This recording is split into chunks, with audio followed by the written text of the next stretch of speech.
Kunci sukses kemajuan sektor pariwisata ini dari Pak Camat sendiri seperti apa sih Pak? Kan ini juga lagi ramai Pak ya, maksudnya pungli di wisata Kabupaten Bogor ini. Iya, betul. Nah ini mungkin kolaborasi antara pemerintah setempat dan aparat terkait juga di sini seperti apa Pak? Ya, itu sudah berkembang, bukan 1000 bukit sejuta harapan lagi, tapi 1000 bukit sejuta pesona sebetulnya. Nah, saya berharap ya dengan adanya podcast seperti ini ya, berharap bisa diketahui oleh semua. Di masa pensiun, apakah mau masuk ke partai politik atau gimana Pak? Saya ketahui.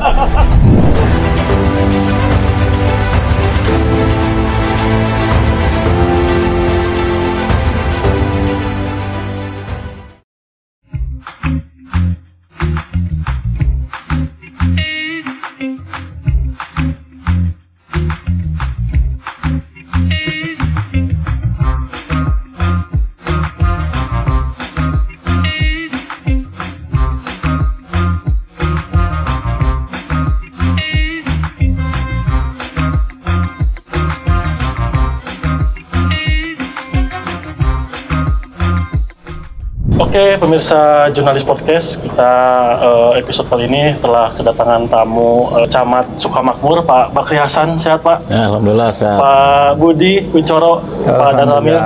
Episode kali ini kita akan membahas sektor pariwisata Pak di wilayah Sukamakmur nih. Bisa diceritakan Pak, di Sukamakmur di Puncak 2 ini ada apa-apa aja sih Pak? Ya, perlu saya sampaikan ya. Sebetulnya saya menjabat Camat Sukamakmur ini baru 3 tahun ya.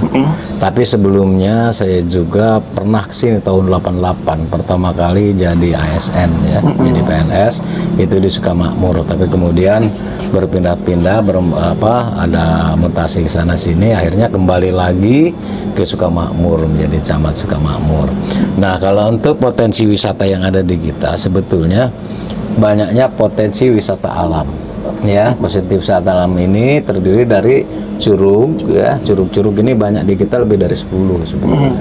Kemudian juga ada danau di atas ketinggian ya, seperti Rawa Gede, kemudian Danau Cangkuang, Danau Pakuan yang ada di atas gitu. Kemudian juga banyak juga memang pengelola wisata saat ini juga membuat wisata buatan juga ya, seperti apa misalnya untuk camping ground ya, kemudian kolam renang, semua banyak sebetulnya. Nah, ke Pak Danramil sendiri nih Pak, ini udah berapa lama Pak di Sukamakmur Pak? Saya Danramil WS ya, saya belum lama di sini, jadi baru kurang lebih 1 minggu lah. Ya kan, saya ada di Sukamakmur ini. Untuk wilayah Sukamakmur ini ya, dari Koramil ya, kami dari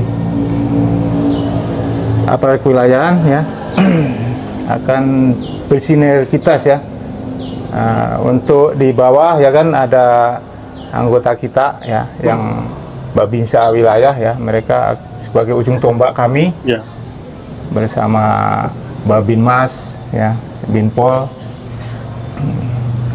akan selalu menjaga keamanan wilayah ya, jaga kekompakan,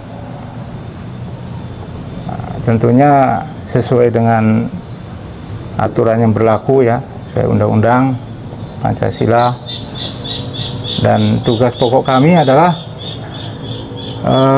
komunikasi sosial ya, komsos dengan masyarakat, aparat semua kewilayahan, perlawanan wilayah ya, kami akan selalu berusaha untuk kami bisa membantu aparat Muspika di sini ya untuk memajukan wilayah, terutama di sini potensi wisatanya luar biasa ya. Ada curug, ada pertanian ya kan, ada air panas ya.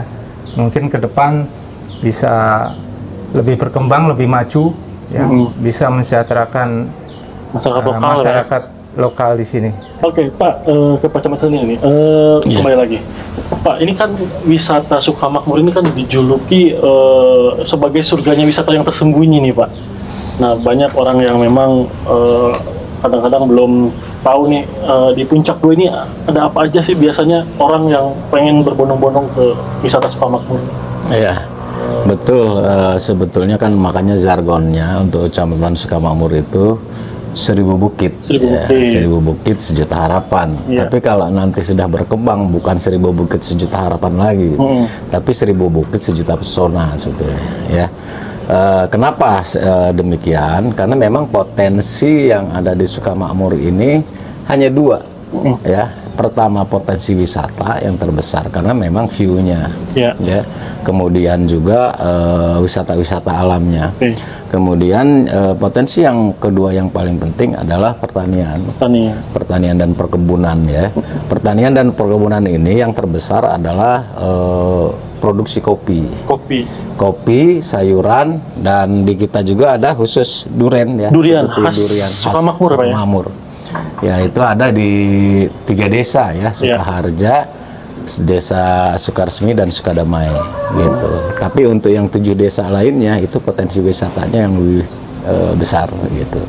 Nah, ini makanya saya berharap, ya, dengan adanya podcast seperti ini, ya, berharap bisa diketahui oleh semua, tidak hanya kalangan ya di sini yang banyak itu dari Bekasi, Cikarang misalnya, kemudian dari daerah-daerah Bogor sekelilingnya, dan ini mungkin bisa dari yang lain.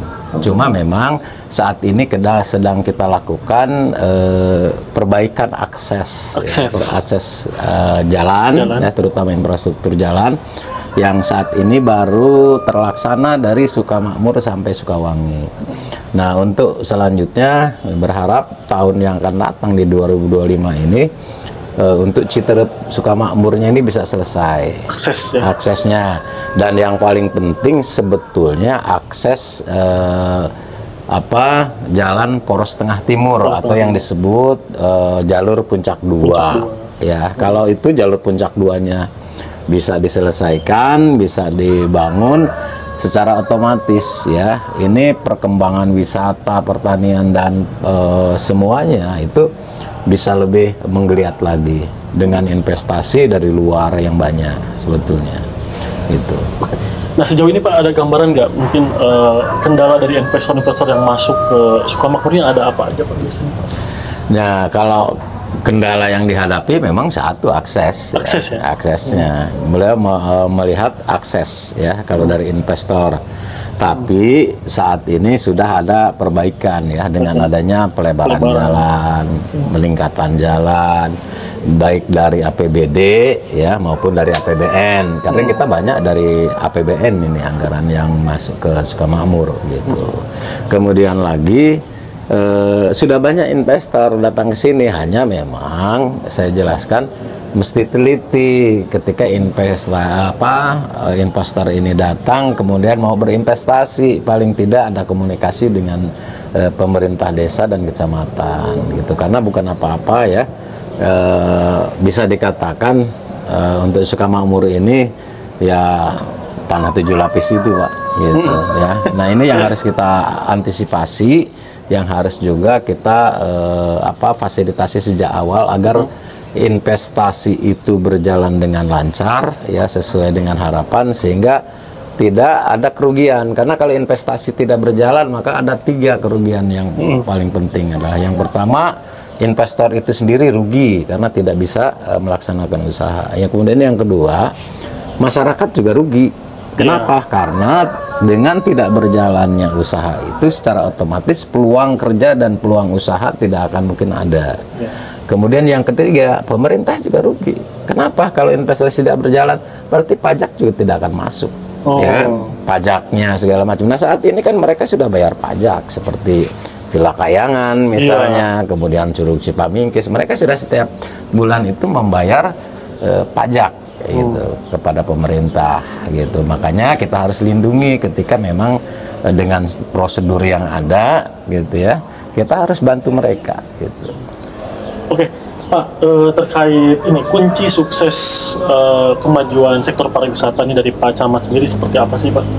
Sebetulnya suksesnya pariwisata yang ada di Kecamatan Sukamakmur ini, pertama adalah akses. Itu satu yang memang harus mudah ya, mudah dijangkau, mudah dilalui ya aksesnya. Kemudian lagi yang kedua adalah nyaman buat pengunjung ya. Bagaimana kita membuat nyaman dari wisata yang ada? Ya seperti banyak ya di tempat lain adanya pungli segala macam, itu yang kita harus hilangkan. Tidak ada lagi seperti itu ya. Pungli itu tidak boleh gitu. Nah, makanya kita bergerak bersama-sama dengan Pak Kapolsek, Pak Dan Ramil agar itu tidak terjadi. Jadi kita memfasilitasi dari baik itu ormas, OKP yang ada di kita untuk membuat satu usaha mereka. Ya, sehingga bukan meminta kepada pengelola wisata, tapi memanfaatkan peluang usaha tadi. Iya, peluang usaha yang ada. Betul. Kan pengelola wisata perlu banyak itu. Iya, betul. Nah, itu yang harus kita fasilitasi sama-sama, baik oleh ormas, kita berikan mereka keleluasaan untuk itu. Iya. Gitu. Oke, kan ini juga lagi ramai Pak ya, maksudnya pungli di wisata Kabupaten Bogor ini. Iya, betul. Nah, ini mungkin kolaborasi antara pemerintah setempat dan aparat terkait juga di sini seperti apa Pak biasanya komunikasi? Justru sinergi ya. Sinergitasnya seperti apa yang dilakukan, setiap ada keluhan atau apapun kita langsung fasilitasi, kita tangani ya. Seperti pernah terjadi juga dulu ya, gitu. Adanya pungli misal gitu, kita langsung ke lapangan. Apa yang menjadi alasan seperti itu gitu kan? Pada dasarnya kan pungli itu tidak boleh gitu. Nah, ini langsung kita fasilitasi. Sebetulnya harapan masyarakatnya apa gitu ya kan? Nah, itu yang harus kita fasilitasi. Jangan sampai istilahnya pariwisata ini maju semua gitu, tapi masyarakatnya juga tidak merasakan kemajuan, terutama dari peningkatan ekonominya. Jadi masyarakat juga harus seimbang, harus bisa dia menikmati dengan peluang-peluang ekonomi yang ada. Sebetulnya itu. Jadi bukan mengandalkan pada istilahnya kalau ada istilah japrem ya, itu nggak bisa seperti itu. Jadi harus joki, ada joki. Mereka kalau mau sebetulnya anak muda juga mudah jadi guide saja udah lumayan. Itu kan peluang menjadi guide wisata. Kemudian peluang-peluang usaha yang ada seperti apa di sini, bisa dia bikin sablon, kaos segala macam. Ini belum ada yang mewadahi itu. Kemudian dari kopinya, terutama produksi kopi kita yang banyak segala macam. Nah, mestinya kan ada tempat untuk ngopi, kemudian kopi yang langsung jadi di sini, kopi saset misalnya segala macam, di warung-warung mestinya ada gitu. Bukannya kopi yang lain ya. Kita produksi kopi terbesar, tapi di kopinya sendiri tidak ada di sini gitu. Nah, ini yang harus menjadi perhatian kita selaku pemerintah, baik ya istilahnya saya di kecamatan maupun pemerintah daerah, nanti kita akan bawa gitu. Dari komandan sendiri gimana Dan? Tanggapannya terkait ini kan lagi ramai pungli di masyarakat, dari TNI sendiri apa sih yang bisa dilakukan terkait problematika di wisata-wisata seperti ini Dan? Oh iya, baik. Premanisme atau gimana gitu kan? Ya, untuk terutama organisasi kemasyarakatan ya kan, banyak ormas juga kan di daerah Sukamakmur ini. Ya mungkin dengan adanya Koramil ya kan, Polsek ya kan, dan kecamatan, mungkin kita bisa kedepannya bisa ngasih solusi ya, jalan keluar ya kan. Jadi apabila kita bisa memfasilitasi, menyalurkan ya kan, memberdayakan untuk majukan wilayah pariwisata di daerah Sukamakmur ini, mungkin akan lebih baik ya kan, kita manfaatkan ya kan, kita rangkul ya, kita rangkul. Jadi biar mereka juga terwadahi ya kan, ada pendapatan, jadi lebih terkontrol gitu ya. Jadi mungkin dengan solusi ke depan ya dari Muspika, kita bisa ngasih jalan keluar untuk ormas-ormas yang ada di wilayah itu. Pak, ini kan nih menjelang tahun baru, Pak. Biasanya animo wisatawan untuk berkunjung nih di momen-momen apa aja, Pak, yang meningkat yang berkunjung ke Sukamakmur? Iya, sebetulnya kalau momen untuk ke wisata itu kan biasanya hari libur. Ya. Baik itu hari libur mingguan, misalnya hari Sabtu dan Minggu, juga hari libur nasional, ya hari libur keagamaan, mereka banyak yang datangnya pada saat-saat itu. Tapi untuk akses yang sudah bagus ini, kadang-kadang mereka juga tidak hanya hari itu saja, cuma kalau hari libur itu akan lebih meningkat gitu kunjungannya. Kalau hari biasa itu, hari dinas itu nggak terlalu banyak gitu. Bisa peningkatan berapa persen, Pak? Kalau itu bisa sampai 70%, 80%, ada yang bisa sampai peningkatan 100% gitu. Kalau hari Sabtu Minggu biasa gitu, tidak ada libur nasional, mungkin hanya sekitar 40-50%. Tapi kalau hari libur nasional atau kayak sekarang nih ya, menghadapi tahun baru misalnya, ini dari tadi ini sebetulnya arus ini sudah mulai padat, mulai ramai, dan itu bisa sampai 100% gitu. Hanya saja sekarang sudah banyak pilihan tempat wisata yang ada di Sukamakmur, karena semakin hari ini semakin bertambah gitu. Secara otomatis kan yang tadinya hanya 5 tempat dulu yang besar gitu, nah sekarang ini sudah mulai bertambah ke yang lain. Mereka mencari sesuatu yang baru lagi misalnya gitu. Kalau kemarin datang misalnya ke Villa Kayangan, ke Curug Cipaming, atau ke tempat yang lain, mereka mencari lagi suasana yang lain lagi ya gitu. Jadi ini kan terus dengan adanya animo masyarakat yang semakin tinggi untuk datang ke tempat ini, karena Sukamakmur itu kan dingin, Pak, sebetulnya. Suasananya dingin gitu, tidak seperti di kota yang panas. Kalau mau dingin pakai AC kan gitu. Seperti saya juga sama di Jonggol ini tempat tinggal saya pakai AC gitu kan gitu. Jadi kalau di sini nggak perlu pakai AC, makanya di luar gini juga anginnya udah beda kan terasanya.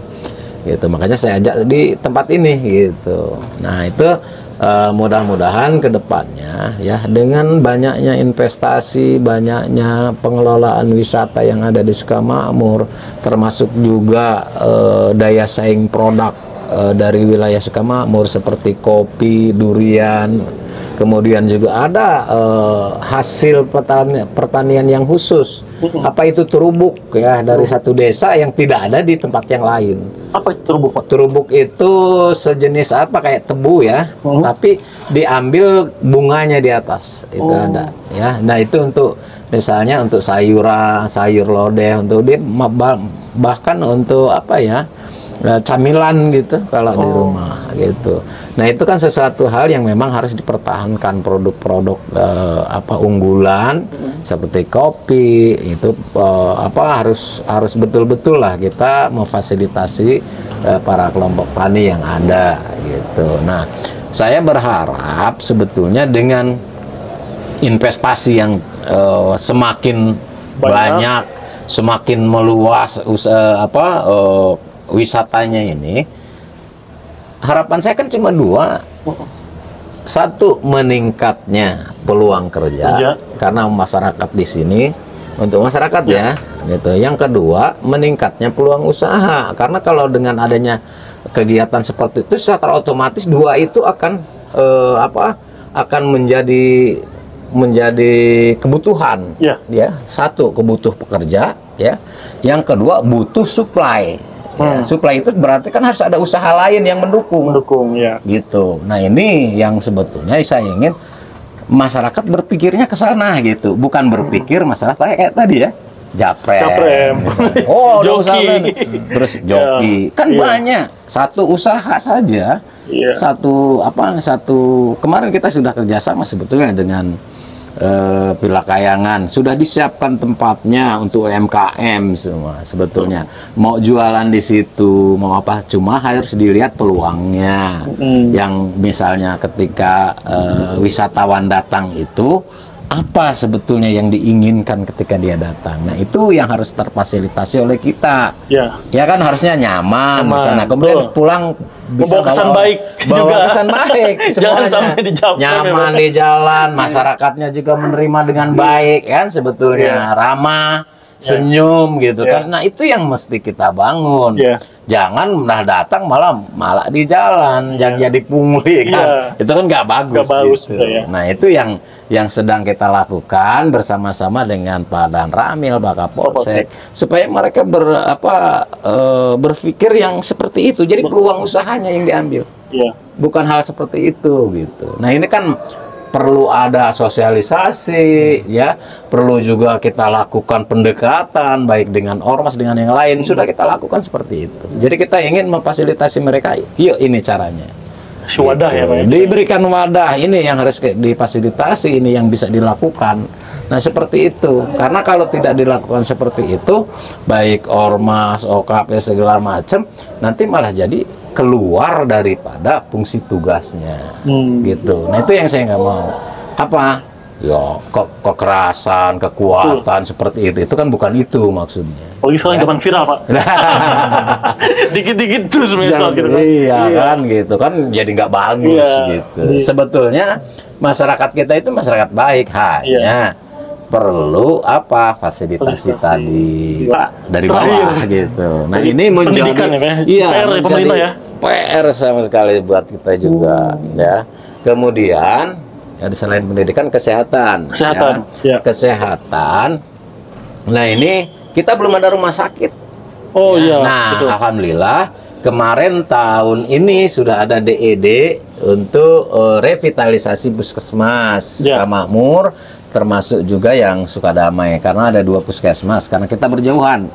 Ya, ini mudah-mudahan tahun depan sudah mulai dilakukan pembangunan untuk rawat inap puskesmas Sukamakmur, gitu, peningkatan ya untuk revitalisasi. Kemudian juga pembangunan gedung olahraga tahun ini yang dilaksanakan. Kemudian juga pembangunan kantor ini yang sekarang kita gunakan ini baru selesai untuk tahun ini. Kantor kecamatan, rumah dinas dan musolanya sudah selesai, hanya tinggal untuk tahun 2025 itu lanjutan itu untuk pagar dan penataan halaman. Ya. Kemudian yang keempat, yang paling penting buat saya adalah peningkatan pertanian, Mbak.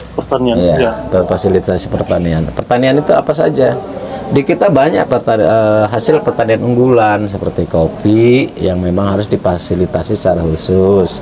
Kemudian nih produksi durian seperti ini. Lokal ya. Termasuk juga petani sayuran yang ada di kita. Ini banyak kan?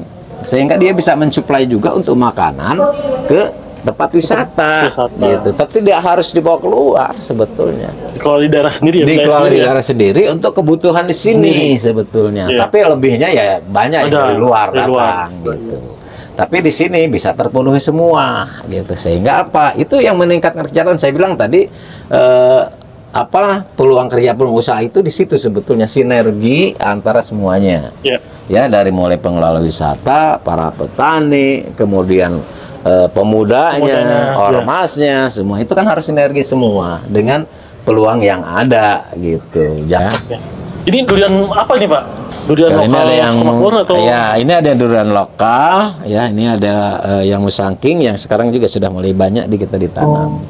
Banyak sih sebetulnya, ada durian matahari, durian bawor yang gitu, tapi mereka belum secara khusus. Misalnya satu lokasi misalnya, belum.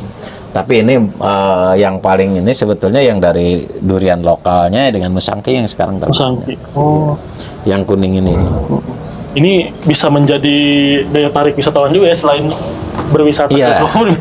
Ya, justru karena memang kondisi geografisnya Sukamakmur itu ada yang bisa ditanami duren yang bagus gitu, kayak saya bilang tadi 3 desa itu bagusnya memang untuk duren.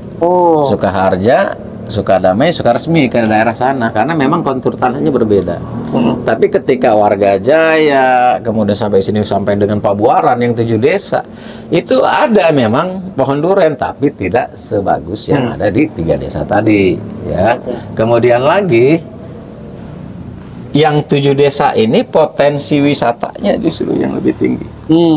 Di sana ada curug, di sana ada danau, di sana ada sayuran, petani sayur gitu, karena memang lebih dingin ininya tempatnya gitu. Dan kembali ke komandan nih, terkait sinergitas aparat dengan pemerintah untuk membangun sektor pariwisata seperti apa nih? Iya, jadi menurut kami ya, jadi ke depan mungkin selama saya ada di Koramil ya, jabat sebagai Danramil, kami akan berusaha untuk menjaga solidaritas, menjaga kekompakan antar tokoh masyarakat ya, tokoh agama, pemuda, sama yang lain-lain. Jadi bisa memfasilitasi ya, untuk meningkatkan mungkin usaha-usaha ya kan di wilayah ya kan, mendukung program pemerintah ya, dengan kekompakan, kemanunggalan antar semua unsur ya. Jadi kita bisa berharap ya bisa memajukan untuk potensi wisata di sini. Jadi semua bisa terkoordinir ya kan, bisa bersatu ya kan. Apa itu wilayah misalnya bagian wisata, pertanian ya kan, kita bisa lebih aktif ya, bisa menjadi ini ya, apa namanya, pendorong ya, pendorong untuk itu semua ya.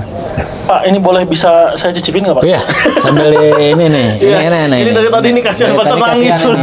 Katanya kita Pak ngobrol gitu, ya. Ngobrol-ngobrol. Ini musangking nih. Musangking ini Pak ya. Nah ini kalanya banyaknya di Desa Sukadama, Sukaresmi. Rasanya lain ya. Dan ini gasnya nggak terlalu tinggi. Warnanya kalau yang apa? Yang lokal ini gasnya tinggi. Kalau ini nggak terlalu tinggi, makanya nggak akan pusing juga. Nah yang ini biasanya kalau udah tekanan darahnya naik ya, tinggi, makan yang ini waduh. Kalau ini nggak ada masalah. Pak, ngomong-ngomong nih bentar lagi mau pensiun Pak. Iya. Berapa lama lagi kira-kira? Ya tahun depan di 2025 saya pensiun ya. Dan ya purna tugas ya, kan? Memang ada batasnya semua ya. Bagaimana Pak? Saya berharap ya ke depannya ini Sukamakmur memang bisa lebih maju, tapi berharap bahwa masyarakat berpikir ya dengan adanya kemajuan itu justru peluang tadi yang ditangkapnya. Jangan hal yang negatifnya gitu, tapi yang positifnya yang diambil. Dan saya ingin juga masyarakat bukan hanya jadi penonton di sini. Ya, betul Pak. Tapi menjadi pelaku, baik mereka bisa bekerja di wisata maupun juga mengambil peluang-peluang usaha yang dibutuhkan oleh usaha. Karena prinsipnya kan kalau dari sisi ekonomi itu kan kalau demand-nya tinggi, maka produksi harus tinggi juga gitu. Nah, bagaimana ketika produksinya tinggi, demand-nya kurang, maka itu akan jadi turun gitu. Maka ini yang harus diseimbangkan sebetulnya. Jadi semakin tinggi demand masyarakat untuk di sini, ya kita juga harus menyiapkan segala kebutuhan yang ada. Ya, terutama ya tadi ya saya bilang tidak hanya menyiapkan fasilitas atau apapun, tapi menyiapkan juga secara sosial bahwa masyarakat Sukamakmur adalah masyarakat yang baik, ya, masyarakat yang baik, yang ramah, yang membantu siapapun yang datang ke sini. Gitu, ya. Oke. Ini Pak, satu lagi Pak, ini kan di masa pensiun, apakah mau masuk ke partai politik atau gimana Pak? Saya ketawa. Iya, ini kan Kabupaten Bogor kan rencana mau mekar nih Pak, Bogor Timur, atau gimana Pak? Waduh, kalau masuk ke partai politik, saya lebih baik berkarya di yang lain. Karena masuk ke partai politik itu sebetulnya belum ada niatan. Belum ada niatan Pak ya? Saat ini. Tapi kemungkinan mau Pak? Kayaknya saya lebih berpikir masalah bagaimana mengembangkan usaha. Usaha, ya, mengembangkan usaha sehingga kan tidak harus jadi politisi, tidak harus jadi bos ya. Kita menjadi bermanfaat untuk masyarakat saja, saya rasa cukup. Gitu. Luar biasa. Ya. Kenapa? Soalnya kita bertani bersama dengan masyarakat aja, saya rasa itu juga salah satu kita memberikan manfaat buat mereka. Iya. Karena di sini juga banyak sebetulnya ya kalau mau kita kelola ya. Tidak harus kemana-mana gitu sebetulnya. Sukamakmur masih luas loh. Kalau kita mau kelola dengan baik, maka ini menjadi potensi baik buat kita juga gitu. Ya. Oke, mungkin ada kesan dan pesan Pak untuk pejabat berikutnya mungkin yang akan menjabat di wilayah Sukamakmur atau kedepannya seperti apa sih? Untuk yang mungkin nanti ya ketika ada pejabat yang baru yang ke Sukamakmur, fasilitasi masyarakat dengan baik ya sebetulnya. Kita sayang masyarakat kita, kemudian prosedur tetap harus berjalan dengan baik gitu. Ya. Makanya saya bilang mau dikatakan seperti apapun yang jelas kita prosedur tetap digunakan, tapi apa? Kita fasilitasi masyarakat. Seperti apa? Karena komunikasi pemerintah dengan masyarakat ini harus terbangun. Iya. Apa yang menjadi kebutuhan masyarakat, apa yang menjadi keinginan masyarakat, kita harus fasilitasi tanpa harus melanggar aturan. Itu ya, tetap prosedurnya kita gunakan gitu. Jangan sampai keinginan yang sebetulnya arahnya negatif dan tidak sesuai dengan aturan didukung gitu kan, tapi yang baiknya tidak gitu. Justru kita dukung yang baik ya. Itu seperti tadi lah saya bilang, pungli apapun alasan, Pak saya lapar, saya ledep, kemudian dia minta-minta di jalan pungli, benar nggak? Ya enggak lah. Makanya kita fasilitasi seperti kemarin untuk program stunting ya, alhamdulillah kok. Sekarang kemarin hasil SSGI cuma satu yang wasting saja, yang stunting sudah tidak ada lagi. Sukamakmur ya Pak ya? Untuk Sukamakmur. Nah ini dari mana? Kita berupaya kok dengan apa istilahnya, dengan swasta ya, dengan dengan yang lainnya, dengan kepala desa, dengan pemerintah desa ini, dengan pihak swasta juga, para pengelola wisata, mereka baik kok sama-sama. Sehingga ketika kita mau memberikan sumbangan dalam bentuk telur ya, terutama untuk meningkatkan protein itu, mereka kirim kok, mereka kasih gitu. Saya bilang seikhlasnya, seininya. Dan mereka juga melakukan CSR-nya kepada masyarakat gitu. Setiap pengelola wisata itu ada CSR-nya setiap tahun. Makanya bukan berarti ada ormas yang misalnya minta ke pengusaha gitu, itu bukan begitu. Konteksnya kewajiban pengusaha itu untuk mengeluarkan CSR-nya, mengurus izin, ya kan? Izinnya harus ditempuh, diurus izinnya. Kemudian dia setiap tahun harus mengeluarkan CSR-nya untuk masyarakat. Iya. Jadi bukan nanti ini, wah ini jatahnya Japrem ini, jatahnya bukan begitu, gitu maksud saya. Nah ini yang harus kita fasilitasi, kita bangun sama-sama. Karena apa? Masyarakat juga harus apa istilahnya, harus bersyukur ya dengan adanya wisata yang banyak, mobil banyak lewat kan. Kalau capek bisa mampir di warung, singgah gitu kan. Kemudian bukan hanya kendaraan roda 4 saja, kendaraan roda 2 kan seperti motor segala macam kan ke sini. Terus ada lagi trek-trek yang misalnya untuk off-road segala macam, kan itu yang membuat ini. Kemarin tidak ada off-road, mereka bisa nyumbang juga ke masyarakat. Ada kegiatan sosialnya gitu. Dan alhamdulillah tahun ini sebetulnya yang menjadi harapan warga Kampung Mulyasari ya, Desa Sukamulya, Kecamatan Sukamakmur yang sekolahnya pada tahun lalu ambruk. Ya, terkena bencana angin puting beliung. Alhamdulillah tahun ini bisa selesai, dibangun kembali ya, dan nanti bisa dinikmati lagi oleh para muridnya ya, itu dengan anggaran yang swadaya. Ya, swadaya itu dari komunitas, ada komunitas Vespa kemarin, ada yang lain, termasuk dari kami nih, rekan-rekan semua di kecamatan, di Muspika ya. Akhirnya kemarin sudah kita lakukan, nanti mungkin untuk mulai masuk sekolah di awal tahun 2025, warga masyarakat Mulyasari ini, anak-anak ini ya sudah bisa di tempat yang baru. Nah, saat ini kan dia menggunakan majelis taklim untuk kegiatan belajar mengajarnya. Nah, sekarang sudah bisa ada bangunan sekolah lagi yang baru yang sudah disiapkan. Sudah bisa dipakai, Pak ya? Sudah bisa dipakai. Gitu.